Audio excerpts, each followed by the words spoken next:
Okay, so we are recording the meeting. In general, I'm gonna do a little bit of an overview at the beginning. I'll probably mute everyone during that, and then the majority of the meeting is a conversation discussion. But since we only have we have 6 people on the line now, I thought we could do just a quick round of introductions. So I'm Adam Rosa. I'm with Collabo. We're the planning coordinators for this Murchison Choice Neighborhood Grant, which really means that we're part of the team in terms of facilitating conversations, gathering community feedback, distilling it down into strategies and projects, and then putting it into a plan document that can be action oriented. So I've been excited to be working with everyone here over the last year and looking forward to what's coming in the new year. So let me pass it over to let's go over to Johnette. Good morning, everyone. My name is Johnette Henderson. I am one of the community ambassadors that's working along with the Murchison Choice Initiative. I'm originally from Fayetteville. I grew up on Murchison Road in the 1600 block. I went to E.E. Smith, graduated from Fayetteville State, and just really excited about the opportunity to revitalize my community. Thank you, Adam, for allowing me to share. Thank you. Okay, let's take it over to Kim Williams, please.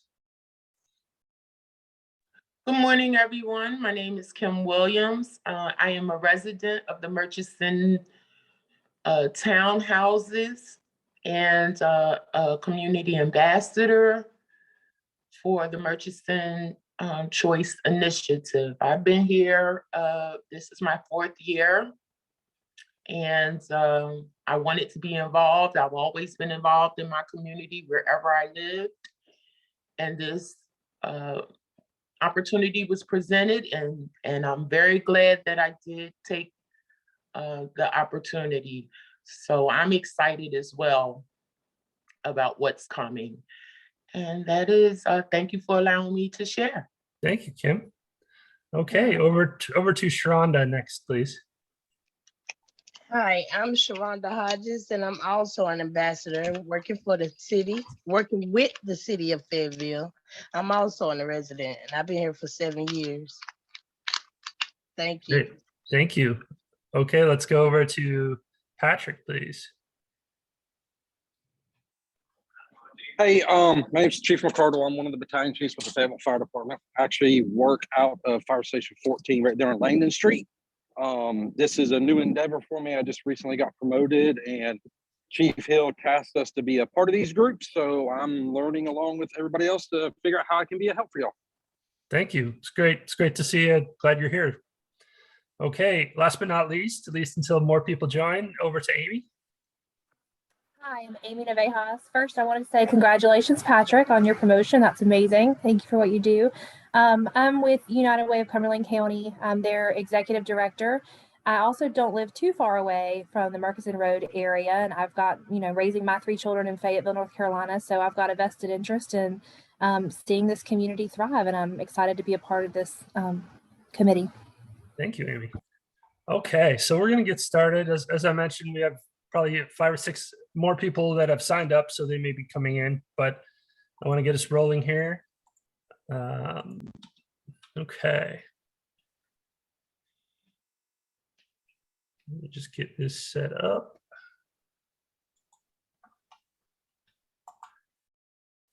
Okay, so at any time, you can provide feedback in the chat if there's something that comes up during the little overview. But like I said, the majority of the meeting is going to be a discussion in the back half.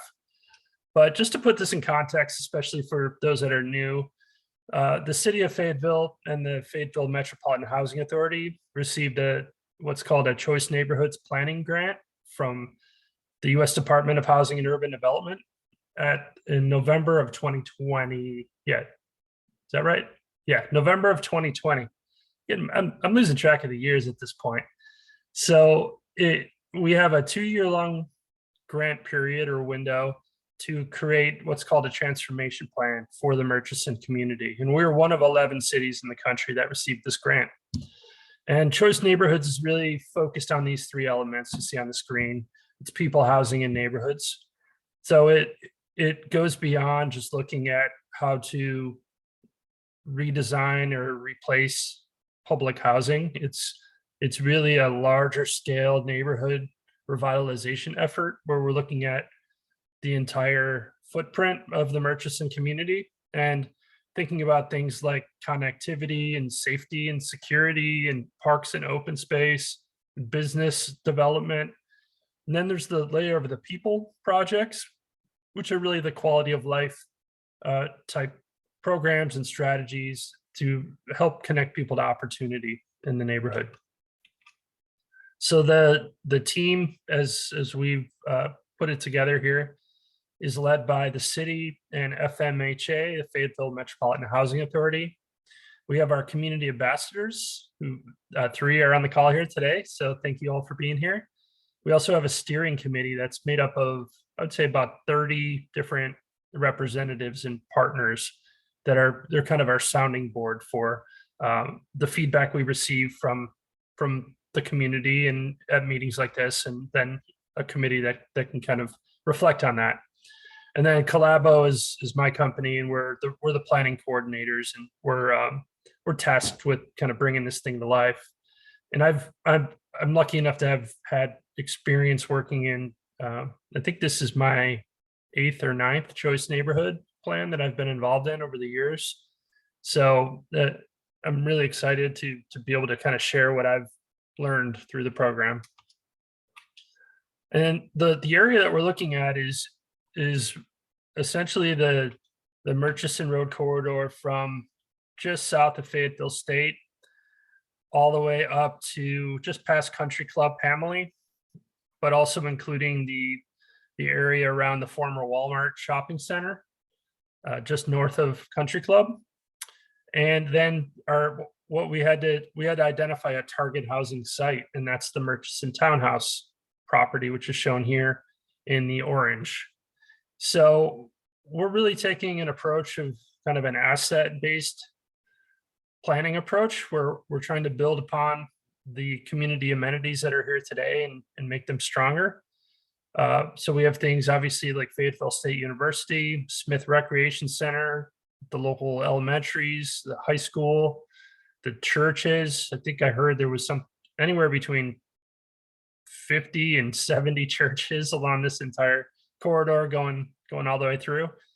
But also things like the natural amenities, like the creeks that encircle the neighborhood. You don't really think about the wooded areas that could be amenities for residents. And then thinking about some of the services and the shops and trying to build upon what's there and make it even better. So this entire area is a little under 7,000 residents. It's about 3 square miles. It's a federally designated opportunity zone, and it's also designated as an NRSA or neighborhood revitalization strategy area. So the target housing is the Murchison Townhouse property, and it was built in 1970. It's about 60 units, and it's essentially reached the end of its it's nearing the end of its lifespan. So we're looking at how we can replace these housing units, but doing it in a way that is part of a larger mixed income development. And what that means is bringing in other types of housing at different income levels, levels of affordability all the way on up to market rate. So we can do that either on the existing property, the FMHA site. We can do it across the street. We can do it elsewhere in the community. And we have the option to potentially build housing in other areas of opportunity within the city. But I think our overall goal is to try to rebuild within the neighborhood, to use the housing as a catalyst for greater change. So we're right in the middle of a 2-year-long process, and we're kind of at the sweet spot, talking about strategies, programs, and projects. We've done a lot of listening and learning and visioning, and we're moving forward on a few of our early action projects. But these working groups are really to get into the details of what goes in the plan. So what comes out of these groups will then move into the people, housing, and neighborhood elements of the draft plan, which is due in about 5 months or so, 5 to 6 months. And then our final plan is due the end of November of this year. So there'll be a lot happening over the next year. Sorry, just letting a couple more people in. And so we've organized a series of working groups.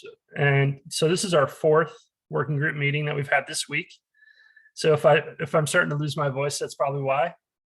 But we had history, equity, and inclusion on Monday. We had housing, commercial development, education, and job training yesterday, safety and security, and then transportation and open spaces this afternoon. And what we found is there's definitely some overlap between what's discussed during the groups, and some of the project ideas are influenced by some of the other topics, but it's our job to take all the information, and then we'll be able to kind of distill it down. So this first meeting, we'll be looking at desired outcomes, what's working, what's not, initial strategies. The second meeting that we have in February, we're going to take that list of strategies that we've put together and begin to rank and prioritize the strategies. So we want to see what really comes to the top, so we can say this working group, while we had 10 or 20 ideas, there's 3 or 4 here at the top that we think are the most critical to moving forward on safety and security. And then the third meeting will be identifying partners and resources specifically for those top level ideas. So we want to be able to say, well, the United Way could play a role in this project, or there's an organization or a grant available that could help fund this particular project or strategy. So that's kind of the flow of the 3 working group meetings. That's what we hope to be achieving through this. So I sent out, prior to the meeting, you received an email with a bunch of attachments. One was a background information document that has a lot of good data relating to demographics, a lot of what we've heard so far over the last year from the community, as well as a survey that we conducted at the townhouse property, where we asked specific questions. And I tried to highlight things that were most related to safety and security. You also got the meeting schedule and then a worksheet, which we're going to go through today. Okay, now for the fun part. So before I go into the actual worksheet, looks like we have a couple more people on the call. I just wanted to have everybody introduce themselves. So Chris, do you want to say hello? Yeah, so hi everybody, appreciate it, Adam. So I'm just popping in to listen to as many of these as I can. My name is Chris Cawley. I'm the Director for Economic and Community Development with the city, and this is a project that City Council has laid on our department to see through the finish line, and so Adam's here helping us out. But thank you all for joining us this morning. We really appreciate it. Thanks, Chris. And let's go over to Cynthia, please. Good morning. Morning. Can you hear me? Yes. Oh, great. Good morning. I'm Cynthia Leaks. I'm a city ambassador, passionate about working with Murchison Choice, and I live in the community. Thanks, Cynthia. And I see 2 of you on the screen. The only thing better than one Cynthia is 2. So I'm excited to have both of you here. I was working hard to get on. So another person joined us, A. Najiri Fikes, if I'm pronouncing your name right. It's Najeri. Good morning. I am the Community Engagement Coordinator with the Fayetteville Police Department. Awesome. Thank you for being here. Appreciate it. All right, so we're going to jump right into it. We have a little bit of a smaller group, but we can be small and mighty today. I'm going to pull up this worksheet and we're going to kind of roll through it. So this online platform is called Mural, and it's a way for us to do like real-time note taking while the conversation's going on. So you can see we have 5 big columns here for the different topic areas. This is what we've gone through with the other working groups so far. The one for education and job training was like overflowing with notes and ideas. But this is kind of what we're going to do today, is go through our sheets. And there's 3 overall. The first is really what's working and what's not working from a safety perspective. So we've heard certain things from the community at large, but I'd really like to kind of hear from the group about different elements of safety. So I kind of broke it up into two different factors: the emotional safety and security, which is kind of like how people feel about the safety in the neighborhood, how residents are feeling, how visitors may feel, or what their impressions are of the community. And then the second part is more physical safety. So are there physical features that contribute or detract from security and safety? And that's everything from crime to issues related to fire safety and fire prevention, that kind of thing. So we want to get into all of that discussion. And I think there's another layer to it too, that's related a little bit more to how does safety and security affect the health of residents. So I'm just interested in kind of hearing, at least to get us kicked off here, what do we think is working and what is not working in the neighborhood related to safety? And so I'm going to call on Cynthia to get it started, because she always has great insight, being a long-term resident of the community.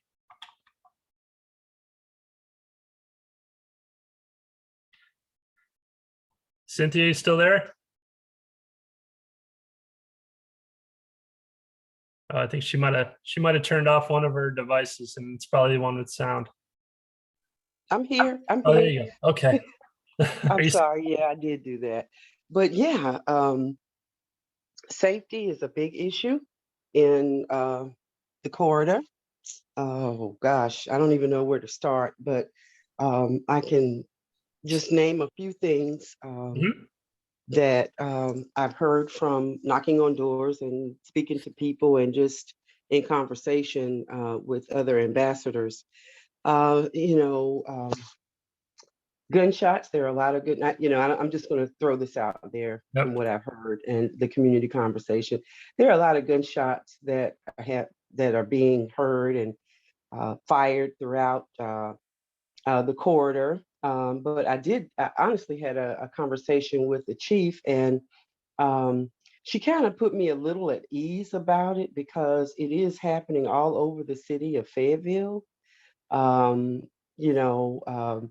Quote unquote, she just said, some people just like to go out and just fire off their weapons. And here lately, during the celebrations of, Christmas and a little lax from COVID, but now we're back on top of COVID. But, people are just excited about things. But that is a concern, a safety concern. That's one of the number one safety concerns that I can say that's going on in our corridor. A lot of folks are hearing gunshots. There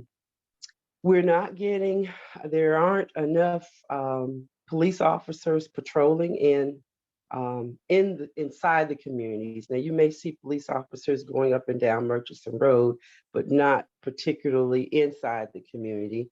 I was knocking on doors one morning and spent some time with a lady in Broadale, and she seems to think that there are, there's some drug activity on her street. She said that she has contacted the City of Fayetteville Police Department and does not feel like much is being done. So it would be helpful if out of this group we could come up with a way to refer citizens to get immediate attention on whatever their concerns are. The Neighborhood Watch is working. I am a part of the Neighborhood Watch, but we are waiting for the police department to assign another representative. And I have not heard if that has happened yet. So we've been through several police officers representing the city through, in the organization, but right now that position is vacant or has not, the chief has not assigned anyone. So that communication needs to be brought up to speed so that there will be a link between what is actually going on inside the neighborhood and the police department to make it easier for citizens to, have their requests filed. Yep. So that's all I can think of off the top of my head. But I'm sure as the conversation goes on, it'll come to Yeah. me. Well, that's a lot to get us It's started. a lot. Thanks Yeah, for it's a lot. sharing that. Would anyone else like to jump in right away, or I will call on people. I see Sharonda. I wanted to say what's working. We do have policemen that come in the neighborhood and sit, and the gunshots did cut down a little bit, but you still hear them, like she said, around the holidays, New Year's and stuff. But I also would like to say what's not working with the police is at night they don't be out here as much, so people personal property gets damaged. Like I had an incident where someone is scratching up my vehicle and I couldn't really see who it was. So I installed my own security cameras and I actually found out who it was. So I think we could use a little bit more security cameras and, lightning out here. That would be good. That's all I wanted to add. That's great. Thank you. I'm going to put both of those in as potential strategies. So security cameras, enhanced lighting. I love the ideas. I would just add, I also have always been told that Murchison Road is not a safe place to be and to try and avoid the area. And I would love to look at more data on that. And do we have more of a perception issue that we need to address? Because that is certainly rampant in the community. That's very common. And most people would, tell you that if you asked, or, is there really truly a legitimate issue there where it is a higher rate of crime than other areas? But I think that will help us in determining where we need to focus those efforts. Is it more of the perception, or do we really need to get to the root cause? Yeah. I don't see a lot of violence. I've been here for 7 years, and it's not as bad as people say it is. Cause I rode the transportation system for like 2 years. And so me and my daughter had to walk up and down the road, which I was kind of scared at night. Cause a lot of stuff do go on at night. Like you hear the gunshots and the cars flying up and down the road. But as far as anybody trying to attack me, I never had that. It's not as bad as people say it is. I have stayed in other neighborhoods that was worse. Yep. I will say that. No, that's a really good point to look into. And I know when we started the project, we evaluated the crime rates, and generally they've been going down over the last 3 years. I'm not sure what's happened in the last year with COVID. I know that there's been a lot of spikes in a lot of different cities and neighborhoods. So that would be good to compare the data from 2021 to previous years and really see what the trends are looking like. And I'm not sure if that's Najiri, if that's something that you could help us with, or if you have any information offhand related to that. Well, I know that they have hired another crime prevention specialist who's right now currently being trained. So, at some point she will, be introduced to people, but they have hired, and it was, a process, as anyone who's done hiring will tell you now. Making sure you get qualified candidates is always a key. And so that person will be out and meeting with people as well. What was the next point that you have? Oh, just about the crime data, whether I will say that you could help us kind of understand what the trends have looked like in the last year. Yeah, overall, crime in general, and the chief has said this on numerous occasions, crime in general is down. The only thing where we have seen a spike, much like most of the country, unfortunately, is violent crime, which isn't just shootings, but stabbings, not just homicide, but assaults. And those have gone up, which fits, unfortunately, with trends across the country. Yeah. It doesn't make us feel better because you can't come back from homicide. But like the young lady was saying with regard to feeling safe walking down the street. I think that that's a telltale sign for a lot of people, is how do you feel when you're going about doing your own day-to-day things? You know, my family's gone to Fayetteville State for generations, and I liken that area to my hometown area. And we see how neighborhoods change, and we see how they get reputations as well. Some of it legitimate, some of it's just people constantly say it without really looking at it. But I think to change the narrative isn't very important, because when people feel good about where they're living and take pride in where they live in, it helps them feel better. It's going to help children feel better if they don't feel like their neighborhood is always being talked about as being the roughest one, when it's not. Yep. Thank you for sharing that. I agree, absolutely. I want to ask about, I've heard that there was a business security or business crime block watch that's being established. Does anybody know any more details about that? And is that something we could put in the what is working category? Yes. Sure. Cynthia, you want to do it?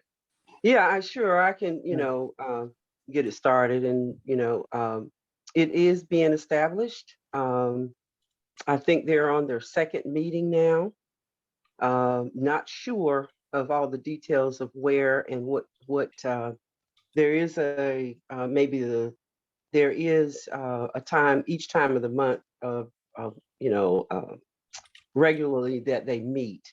But I have not personally been on the website. It should be on the City of Fayetteville website, because it is a business neighborhood watch group. And Joyce Tucker, who she is spearheading, just bringing it together. Mhm. And I have fed her all the information that I know, and also information that I've gathered from our other city ambassadors to pass on to her.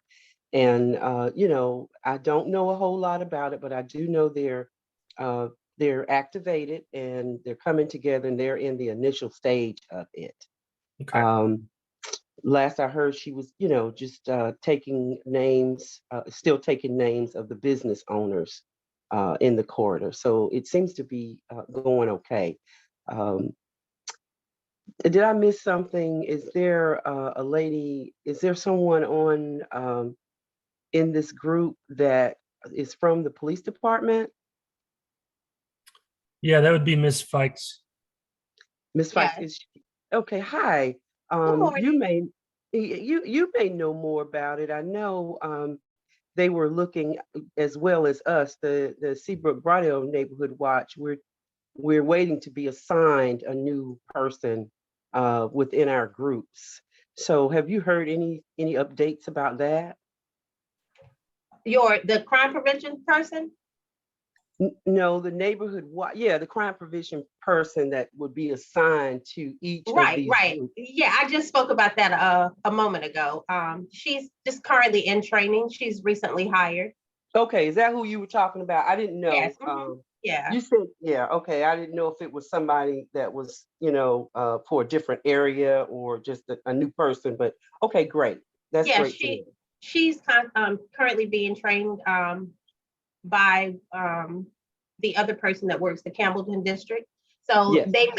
she's currently being trained with Sandra. So Okay. I don't know how and when they'll roll that out, but she's currently being getting up to speed on everything. I actually just met her for the first time last Thursday in a meeting. So Okay, great. So she'll be the liaison to groups like the block watches in the area. yes, the crime prevention specialists go to those meetings, and she's somebody who's been working for the city in another capacity. So, she's got to get up to speed on everything, but I imagine they'll be sending out that information shortly. Great. Yeah, they usually bring in the reports as well. It's a real, without that piece, we have really been kind of empty in that area. But she would bring to the table what's going on specifically in the neighborhoods of which, like the Murchison Road corridor. She'll have the data, she'll bring the data, and she'll bring, ideas and, work with each group. The lady that did it before was phenomenal. As a matter of fact, I was just digging through my phone trying to find a report. I heard someone say that the area, this statistics and data, and I can certainly send that to you, Adam. I just received it a couple of days ago, and I really hadn't looked at it, but it is a report of all the crime that has been committed in our area. Okay. And I mean, back to what Sharonda was saying, I'm comfortable here because I live here and, I know the area, but, you have a lot of newcomers and we want newcomers to come. So I would say there is a cloud over our area that speaks volumes of violence, and they're simply not true. There's a lot of drug activity, but that's not uncommon for, I'm sure, other corridors in Cumberland County. So getting the data would really help. And I think from this group, we really need to come up with a way to showcase our area in a different perspective, especially when it comes to violence, because, it's just simply not true.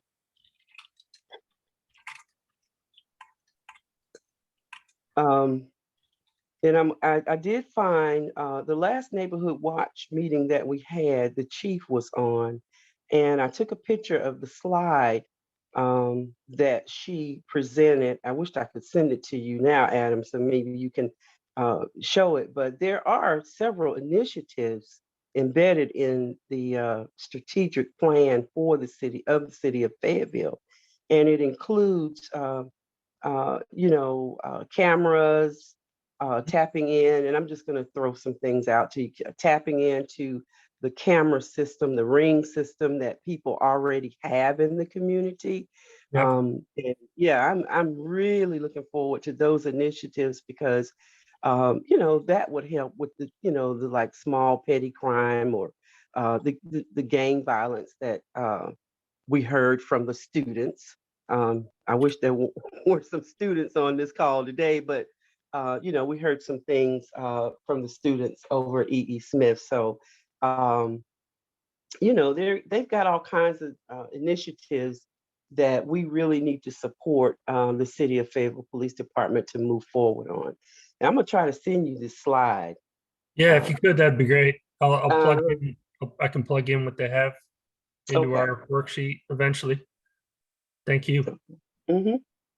So I know we have Chief McCardle on the line. I'd love to hear your thoughts just on fire safety in the neighborhood. I know it's an older community. There's some vacant properties. There, at least from my impression, it's a little bit tricky to navigate some of the streets, and I don't know if that's an issue for you all. No, our planning and research division of our department does a really good job ensuring that we meet the time restraints of, I want to say we're required to be on scene within 4 minutes and 12 seconds for any type of emergency response.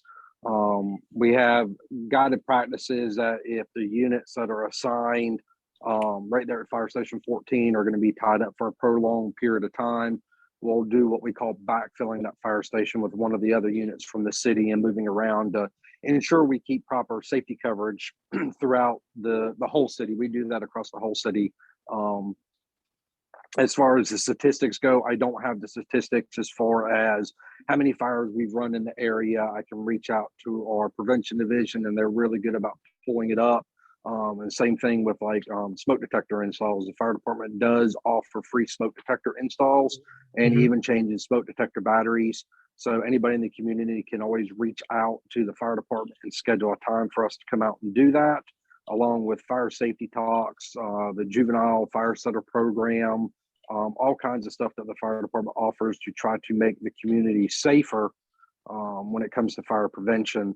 We can actually come out to residences and go over fire safety talks with them, help them plan an exit drill in their home. So if a fire was to break out in their home, they would know how to get out and pick a meeting place and all that stuff. So we have a lot of internal programs that we can do along with everything else. COVID's kind of kept us locked down to a point with being able to do this stuff. But when it comes to like the smoke detector stuff, that the COVID hasn't stopped us from doing those. We will still do those.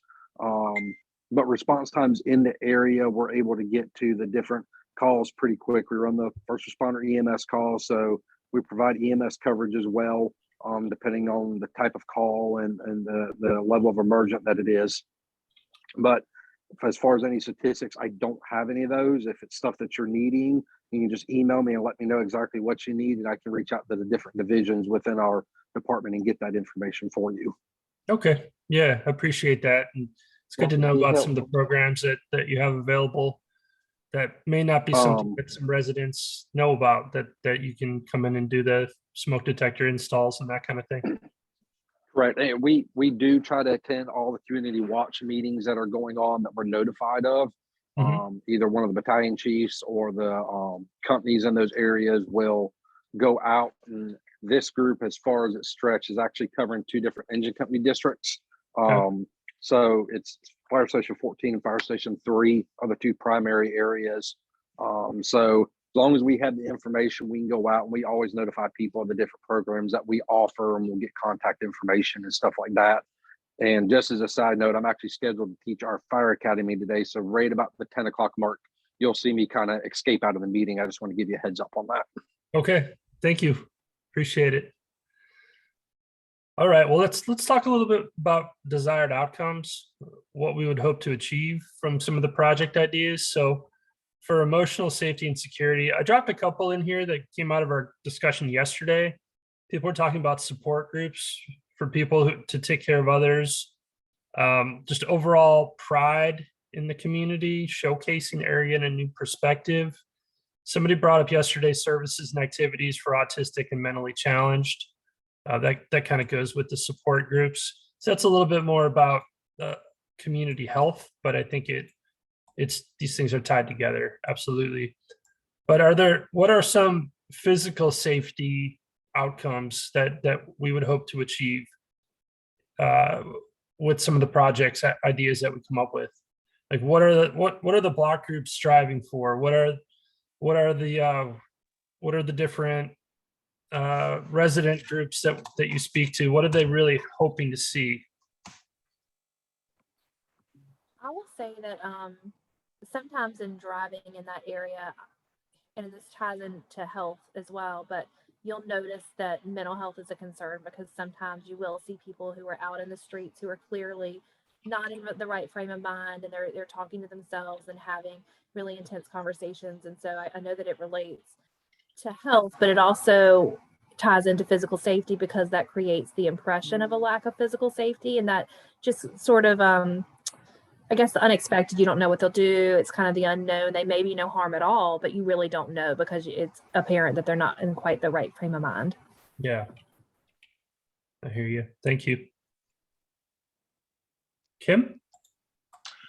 What I have is I would like to see the physical conditions in the neighborhood that impact everyone, that real and perceived safety. So I'm thinking maybe we could do just pursue community policing activities, but have conversations. I don't know, coffee with a cop or something like that, that builds trust and collaboration between the police department, EMS, fire departments, just a collaborative effort and relationships between the police and the residents. Also, I think we need to address the perceived, real and perceived issue of people not feeling safe with the police. That is a big thing. Yeah, so can you we talk a little bit more about that? I'm just curious. I mean, we've heard it on the news about, police being brutal or using unnecessary force. Some deaths have occurred. We, in the back of our minds, we know that all police are not like that, but we also know that there is a perception with the police, and I would really like to dispel that. We really have to address that, come up with some strategies to do that. The other thing is, there is a real threat, a safety issue, that if you do report crime activity or what have you, there is going to be repercussions for that. Right. And we're not exactly sure sometimes if the police are going to get there on time. So that's a safety issue. It's a concern I heard quite a bit. Me living in the neighborhood, I have felt that way at times. Right. Not in this particular neighborhood, but where I have, yeah.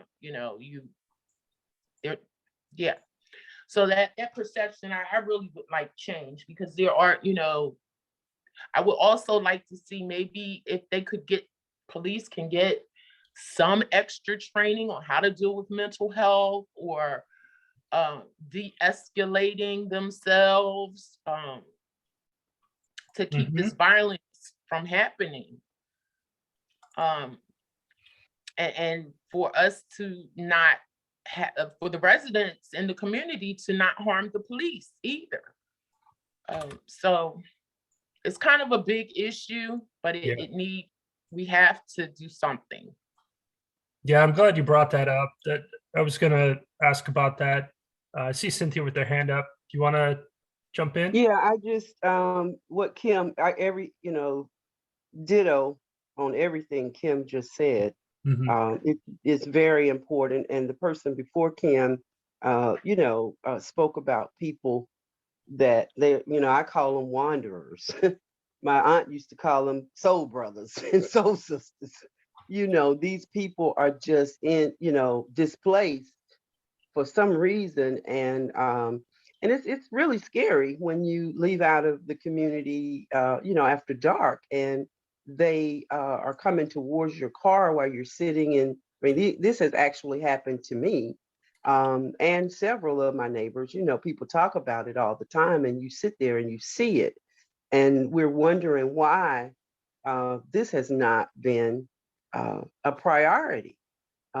It's really sad that it occurs, but it happens. And she's right. It's obvious that these people are, they live somewhere in the community, but it's obvious that they have, mental issues perhaps, or, you just don't know which way to go with it. And, we have specific, there are specific areas, that, I can tell you, and I'm sure a lot of the people on this call can tell you where it occurs.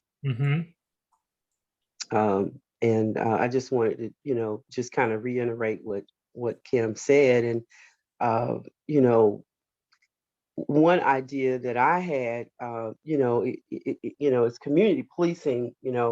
We're out here. I'm out here also trying to bring participation numbers up in the neighborhood watch, because it's very, very important that I believe that people are involved in that, because the chief, the fire chief, the fire department, they bring numerous activities, and they're here, they're offering their services. But I can tell you, whatever statistics you ask them to bring, I bet you the numbers are low over here, where you get the average neighbor having them come to their home just simply put up a, a fire uh, alarm in the home. So the services are here. It's just that we've got to get the neighborhood energized and active in getting some of these things done. Community policing, and I don't know, Chris is on the call. This is a stretch. We have a lot of homes over here that are abandoned or for some reason are not given attention. I know the city of Fayetteville is not into purchasing homes. They're not. I'm sure they're not into that. But I think that would be great to have some kind of program or some kind of incentive to have police officers actually live in our community through purchasing, partly purchasing, or having some kind of incentive. And I did mention this to the chief. There is an incentive out there, but for some reason, the new hires through the police department, they don't take advantage of it.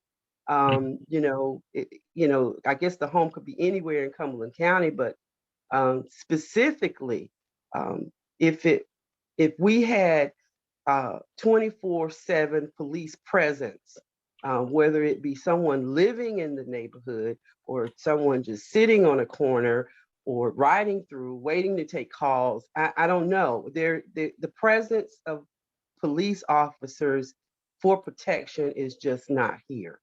And like Kim said, that would create, conversation and dialogue with your neighborhood. Every time I see a police officer at my neighbor's house, I don't care what time of night it is. I go out and see what is going on. And the last time I did that, the police officer actually looked at me and said, we've got it under control. Don't worry about it. Well, I don't want to hear that.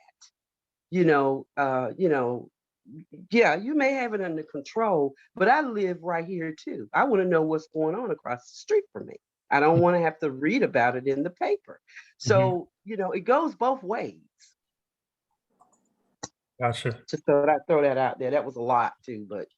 No, that's great. I'm trying to keep up, but I think I captured everything. I see Sharonda has her hand up as well. Mm-hmm.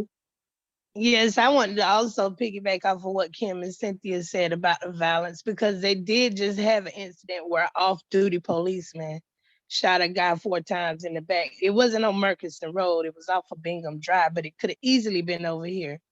And I think what's causing these people to be wandering, how about they take those tobacco and alcohol stores and kind of move them somewhere else and put like a drug and rehab facility in that same spot where they hang out at. I think that would be a good thing. That's all I wanted to say. Awesome.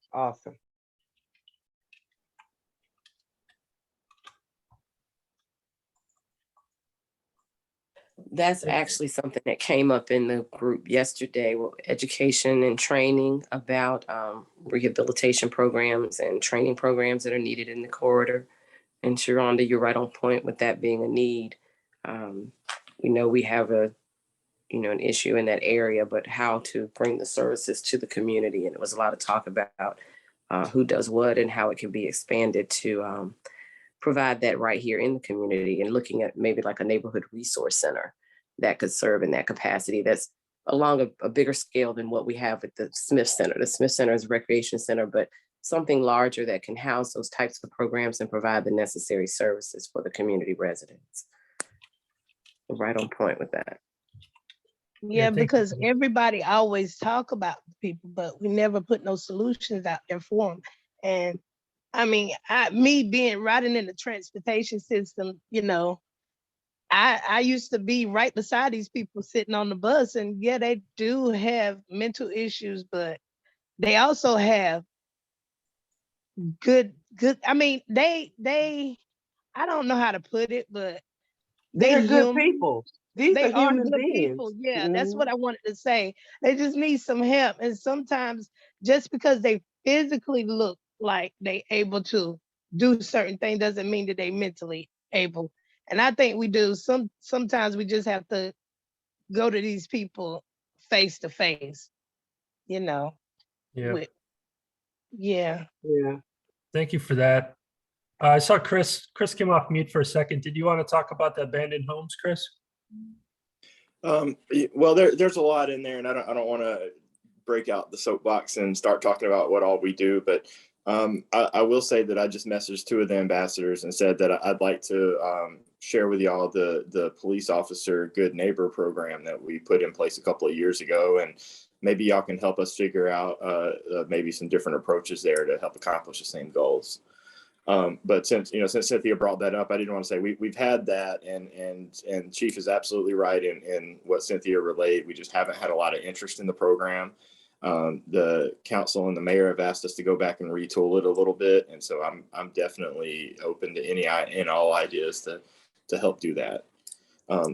With the vacant property, yeah, the city's not really right now have a program to just buy up vacant property, but at a minimum, we can do stuff like we did on Murchison Road, right across from Fayetteville State University, when right at Bronco Square, that yellow house, it burned down about a year ago.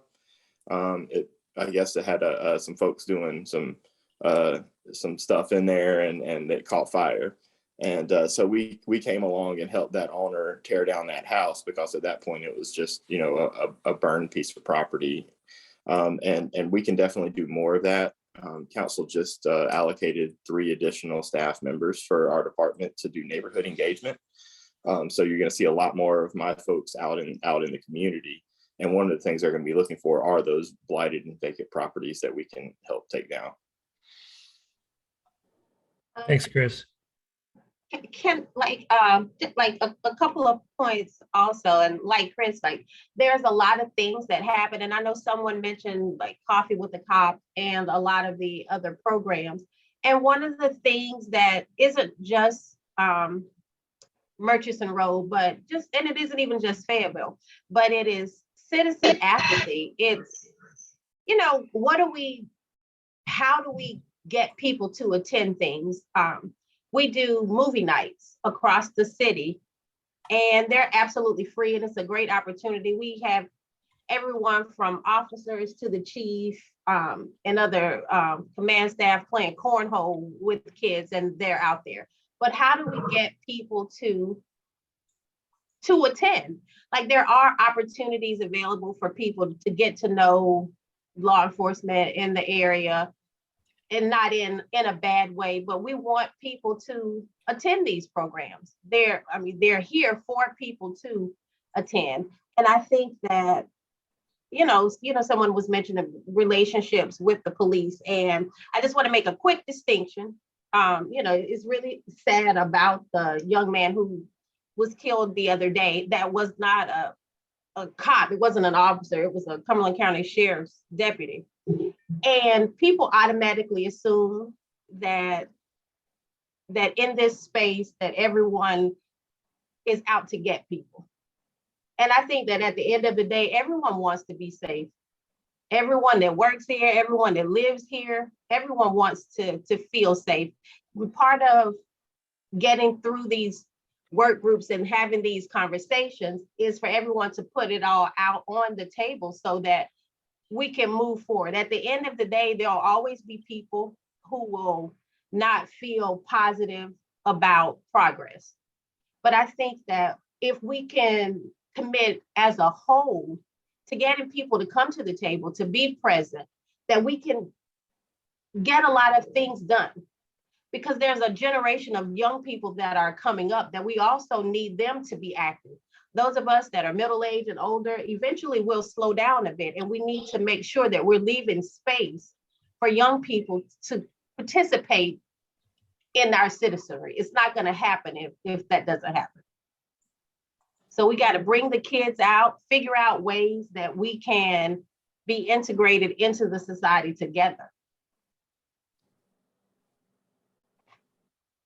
Yeah, thank you for that, Victoria.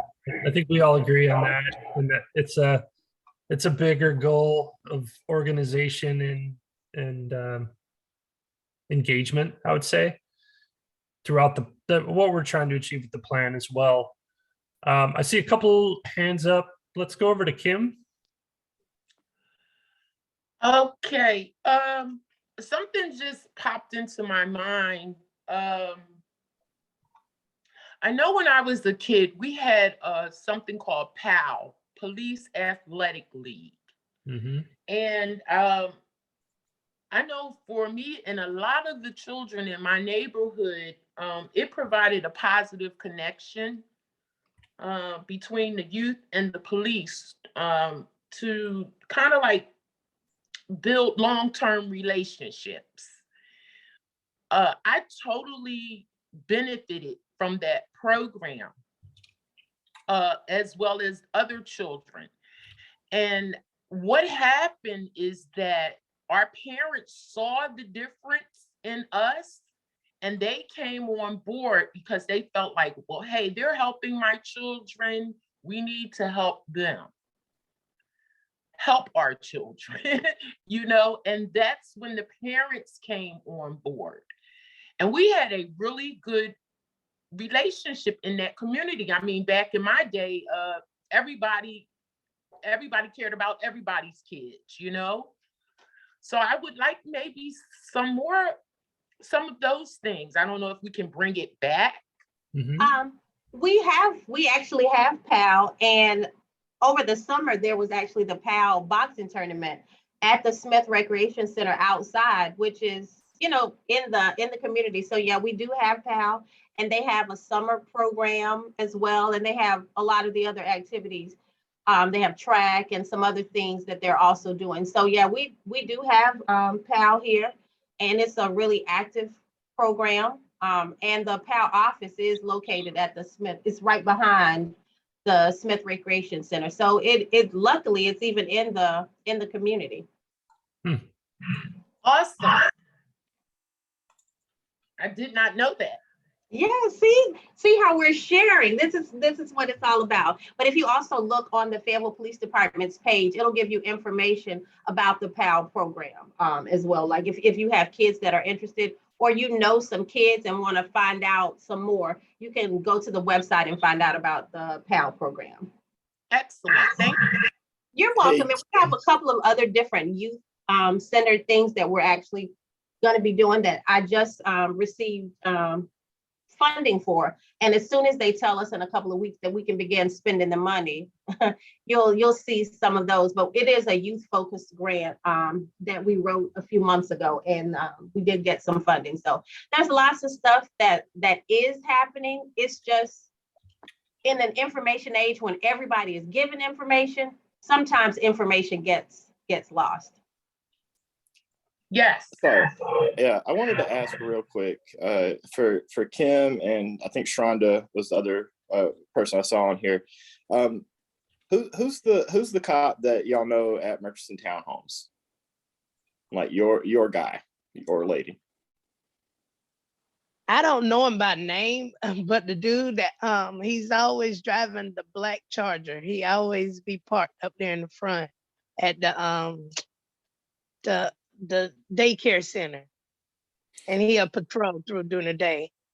Yeah, I cannot recall his name, but Najiri, I'm pretty sure Lieutenant Manley oversees those folks that work with the housing authority.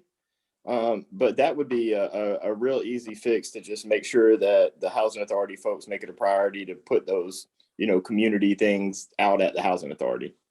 It will do, and he's now actually Captain Manley, and he's over the Campbellton district, so he'll still be in this area. But yeah, now he's Captain Manley. He got promoted when Captain Ellis retired. So I'll find out about all of those things. So there's lots of different transition with retirement. So I'll find out about that. All right, thank you, ma'am. You're welcome. Yeah, I'm kind of curious, like how residents at the townhouses feel about the police presence being there. It seems like it could be taken one way or another. Is it kind of like positive? Like, do residents there feel positive about the police being up there at the Head Start Center? Yes, I do too. I can't speak for nobody else but me, but I feel pretty safe. I just wish they'd be there through the night too. I guess they ride through sometime, but I'd be in the house at night, so I don't know. Okay. Yeah, yes. Thank you. Yes, I definitely do feel safe. fur. And that police presence has made a difference with the gunshots. Even the loud noise factor that we were having a little problem with. In the middle of the night, people pumping their stereos and what have you, that has decreased because of that presence. Okay, good to know. So we had somebody new join us a few minutes ago. I believe your name is Michael Worrell. I just wanted to give you a chance to say hello and share some of your thoughts related to safety and security. Thank you. First of all, I apologize for being late. Just another meeting just rolled over too long. But I am the owner of Hearing Funeral Care and Cremations on Murchison Road. Just a little background. I'm a graduate of Fayetteville State, and my mother-in-law lives off of McLean Drive. So I have a personal interest of that Murchison Road corridor. And in regards to safety, and just FYI, I was raised off of Bunch Road and I went to 71st. So I'm a long-term resident of Fayetteville. And I've traveled around the world as well in the Air Force. But my feedback I would like to share with you regarding community safety is one of which I think I would like to have a better understanding of what, as a community, as a city council or mayor's authority in terms of putting out safety zones. Whereas, as we were talking about guns and things of that nature, is there possibilities of having gun-free zones? Whereas, we can always, vote on it or ask the citizenry, is it possible of doing things like that?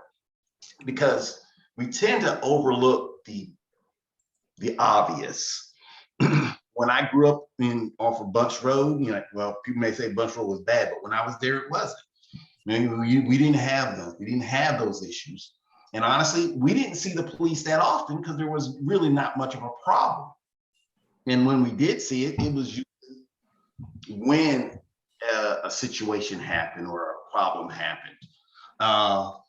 And what I'd like to see, if we can create that kind of community, and if we just use the Murchison Road corridor as a test facility or test example, and let the citizens vote on allowing that area to be a gun-free zone, because it does have a lot of senior citizens living there, retired school teachers, retired military people there.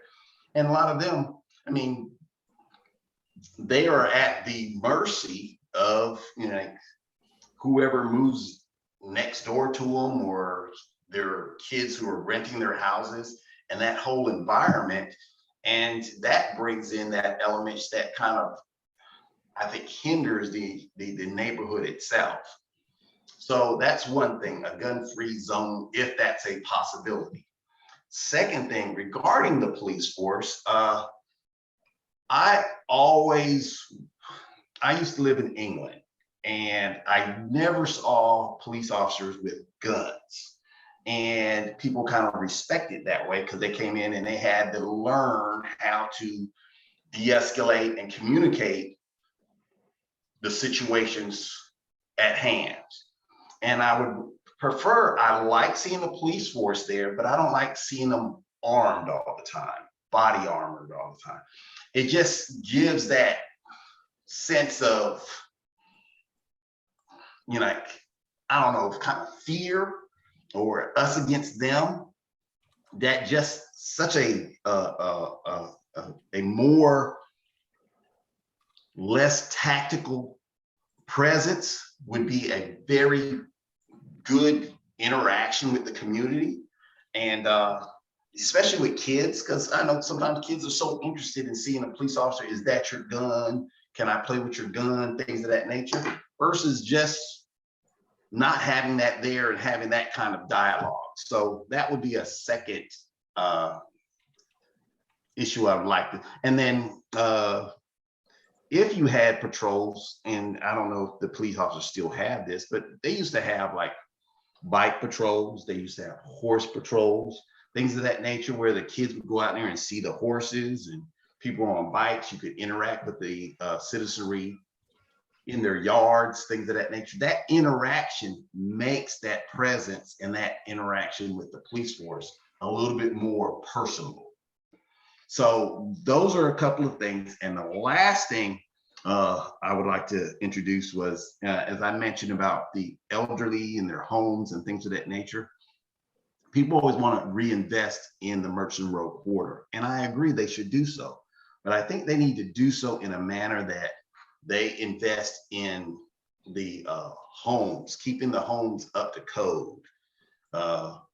If they have homes that are in a bad condition, the city takes it over and makes it affordable living or better homes for even the millennials or the young people who are looking to purchase homes to go in there. And that's an ideal place to purchase a home. It's affordable. It's investing into a thriving community. And at that same time, some people will say, well, you're trying to gentrify the community. And I'm saying, well, if the citizenry or the community do things to kind of prevent the elderly that's there, the retirees that are there, by putting a moratorium on their tax base. That's being done across some cities, where if you own a home in one of these areas that are gentrified, your tax codes or your tax base gets frozen. So yes, as a new person building into that area, their taxes can go up, but the retiree or my grandmother, my mother-in-law, their taxes is secured or they're frozen. So that way they're not forced out, and you're building that community side by side. I think that's all I had. And thank you. Yeah, you hit on a lot of points here. So I tried to fill that in. You also, I think, introduced a couple topics that have been brought up in our housing and working group as well. So I'm going to share your feedback with them in terms of like the tax issue and reinvestment in existing properties overall. So thank you for sharing that. I think Cynthia's had her hand up for a little while here. Why don't we go back to Cynthia? Yeah, I almost forgot what I was going to say. Everybody has such great information. But I did, I think I put my hand up when Kim was talking about PAL, and I just wanted to say they do have a PAL program here. It was just recently dedicated, if I'm not mistaken, and the officer on the line, they're great things. My question is addressed to her. I don't know her name, but these movie nights, I have seen them advertised, in the paper and various places, but I've not seen a movie night in this community. Since I've been stomping the ground, I, come up with my own motto here, and I've tried to say it every time. You have to meet the people where they are. We live in a community that has various income levels, various. This is why I think and I believe it's so hard for things to move rapidly here, because you have various income levels, mostly retirees, you got new people, and just a conglomerate of different types of people. And, I think it's important to realize that, we knock on doors. People don't take the paper in our community. It's too expensive, okay?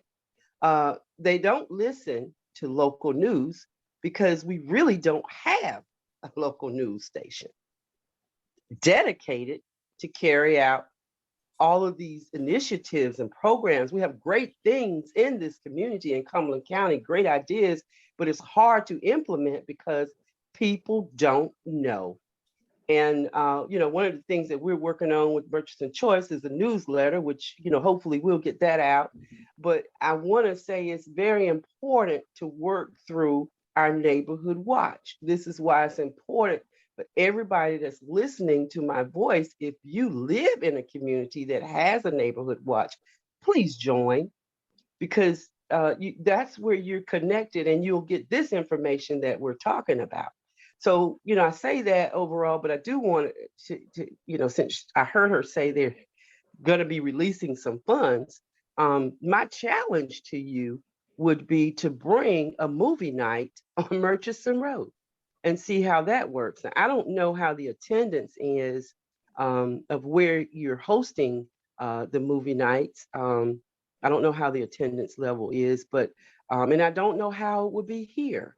But it's a start to introduce, and I hear you, I understand you, as far as police being there for the citizens to protect and serve. And I heard Sharonda talking about what happened to that young man who was shot by an off-duty sheriff.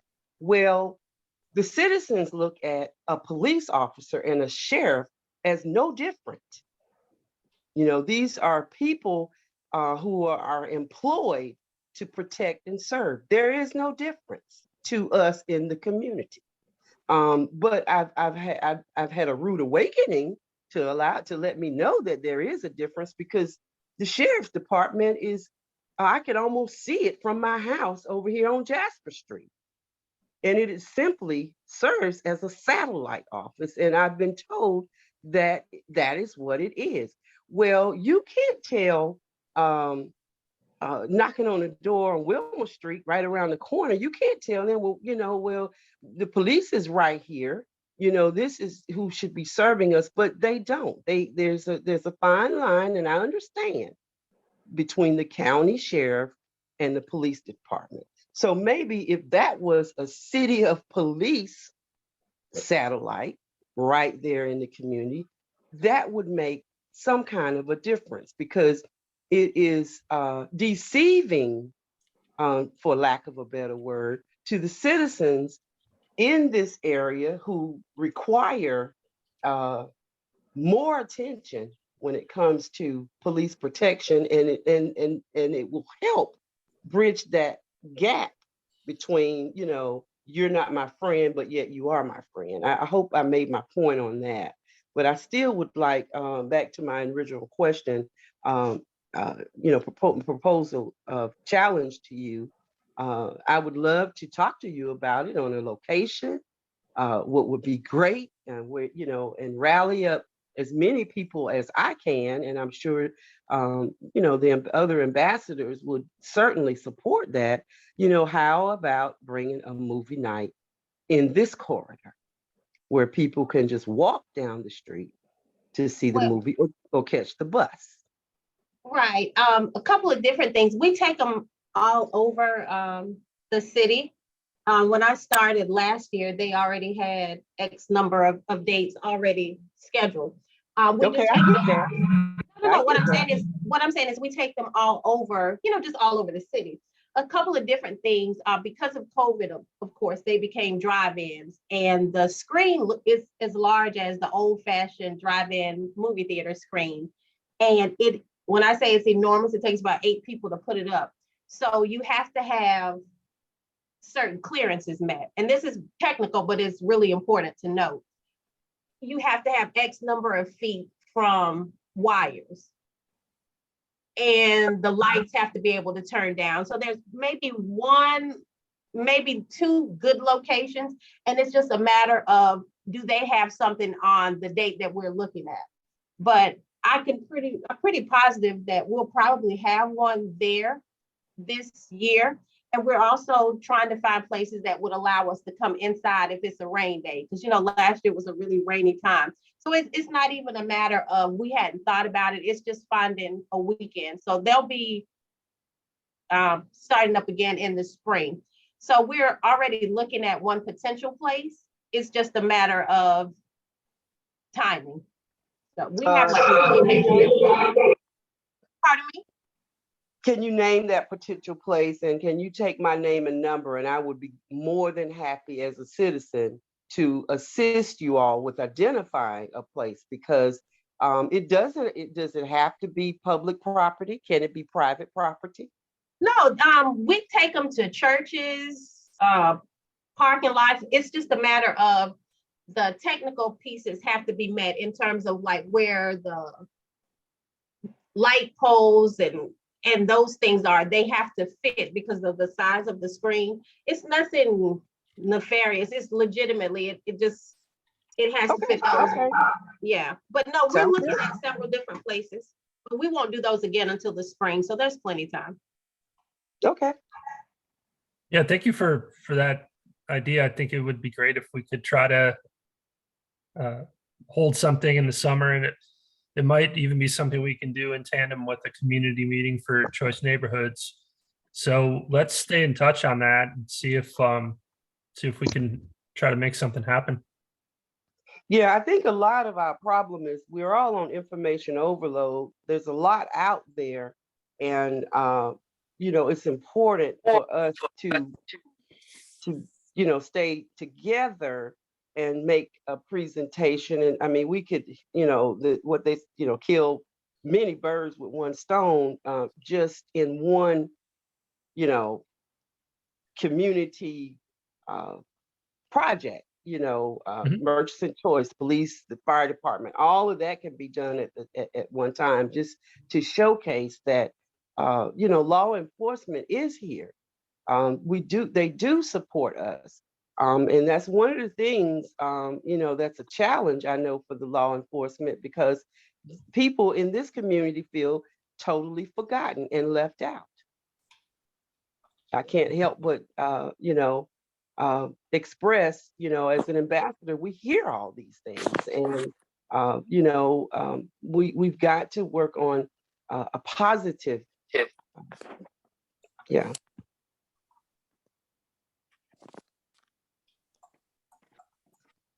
Okay, well, we have just a couple more minutes here. I just want to make sure everybody gets their thoughts in. And again, this is just the first of 3 meetings.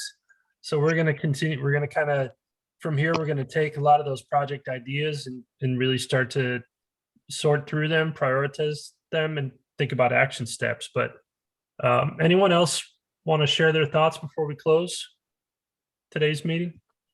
Adam, I wanted to know, can we get the sheriff's department on board?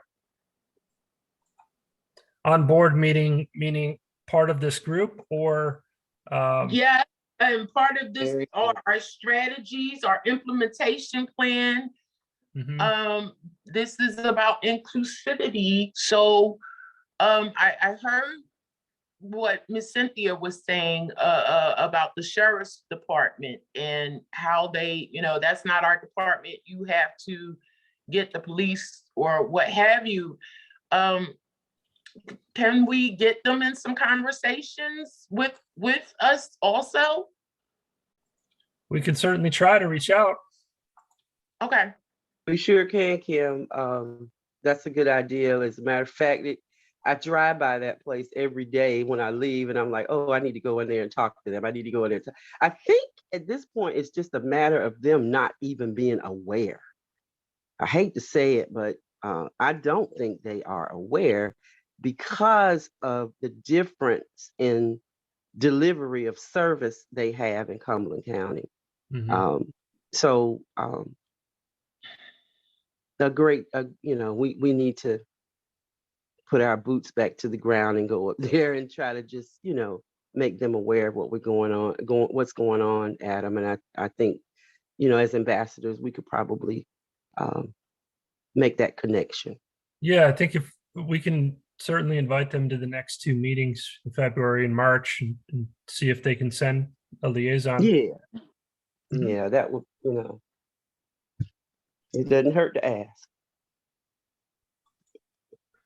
All right. Well, you guys did an amazing job. I wasn't sure early in the morning, and we had a little bit of a smaller group, but that was a great brainstorming session. So I just wanted to bring up the schedule for the next meeting. Let me pull it up here.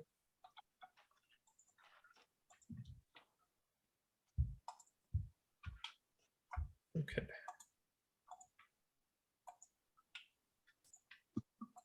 You should all have this in the email, but we're looking to meet Wednesday, February 9th, same time, same place. That's going to be from 9 a.m. to 10:30. And then from on Wednesday, March 9th, from 9 to 10:30. And I'll be sending out reminders ahead of time with the Zoom information and everything else. And I'm also going to share this recording and the worksheet with folks who weren't able to attend today. So there may be additional comments that come in from other folks that were signed up for this group. But again, I think that's going to close this out. Thanks again, everybody, for being here. Great discussion. And we will see you all again in about a month. Okay, thank you, everyone. Great meeting. Thank you. Thank Y'all you. invite a friend to the group. Yep. Oh, yeah, that's Yeah. a good suggestion. Okay, All guys. right. We'll see you. Thanks. Bye now. Bye.